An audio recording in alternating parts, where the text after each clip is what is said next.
Évangile selon Luc, chapitre 10. Après cela, le Seigneur désigna encore 70 autres disciples, et il les envoya 2 à 2 devant lui, dans toutes les villes et dans tous les lieux où lui-même devait aller. Il leur dit, « La moisson est grande, mais il y a peu d'ouvriers. Priez donc le maître de la moisson d'envoyer des ouvriers dans sa moisson. Partez, voici je vous envoie comme des agneaux au milieu des loups. Ne portez ni bourse, ni sac, ni souliers, et ne saluez personne en chemin. Dans quelque maison que vous entriez, dites d'abord « Que la paix soit sur cette maison ». Et si se trouve là un enfant de paix, votre paix reposera sur lui. Sinon, elle reviendra à vous. Demeurez dans cette maison-là, mangeant et buvant ce qu'on vous donnera, car l'ouvrier mérite son salaire. N'allez pas de maison en maison. Dans quelque ville que vous entriez, et où l'on vous recevra, mangez ce qui vous sera présenté. Guérissez les malades qui s'y trouveront, et dites-leur, « Le royaume de Dieu s'est approché de vous. » Mais dans quelque ville que vous entriez, et où l'on vous ne recevra pas, allez dans ces rues et dites, « Nous secouons contre vous la poussière même de votre ville, qui s'est attachée à nos pieds. Sachez cependant que le royaume de Dieu s'est approché. » Je vous dis qu'en ce jour, Sodome sera traité moins rigoureusement que cette ville-là. Malheur à toi, Chorazine, malheur à toi, Bethsaïda, car si les miracles qui ont été faits au milieu de vous avaient été faits dans Tyr et dans Sidon, il y a longtemps qu'elle se serait repentie en prenant le sac et la cendre. C'est pourquoi, au jour du jugement, Tyr et Sidon seront traités moins rigoureusement que vous. Et toi, Capernaum, qui as été élevé jusqu'au ciel, tu seras abaissé jusqu'au séjour des morts. Celui qui vous écoute m'écoute, et celui qui vous rejette me rejette, et celui qui me rejette rejette celui qui m'a envoyé.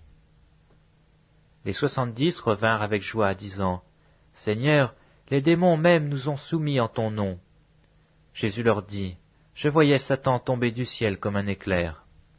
Voici, je vous ai donné le pouvoir de marcher sur les serpents et sur les scorpions, et sur toute la puissance de l'ennemi, et rien ne pourra vous nuire.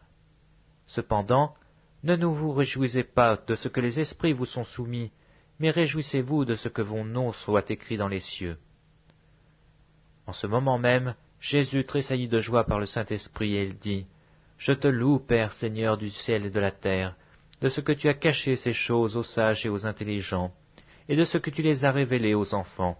Oui, Père, je te loue de ce que tu l'as voulu ainsi.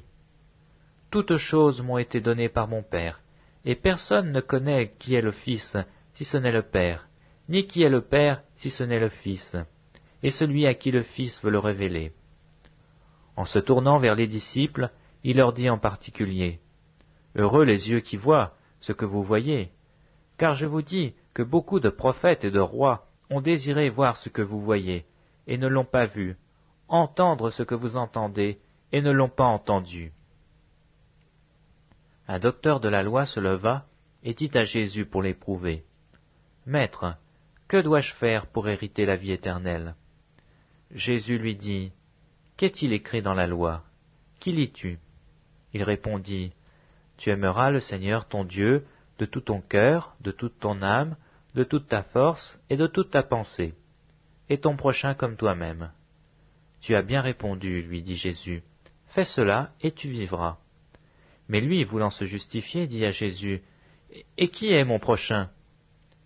Jésus reprit la parole et dit, « Un homme descendait de Jérusalem à Jéricho. Il tomba au milieu des brigands qui le dépouillèrent, le chargèrent de coups et s'en allèrent, le laissant à demi-mort. Un sacrificateur, qui par hasard descendait par le même chemin, ayant vu cet homme, passa outre. Un Lévite, qui arriva aussi dans ce lieu, l'ayant vu, passa outre. Mais un Samaritain qui voyageait, étant venu là, fut ému de compassion lorsqu'il le vit.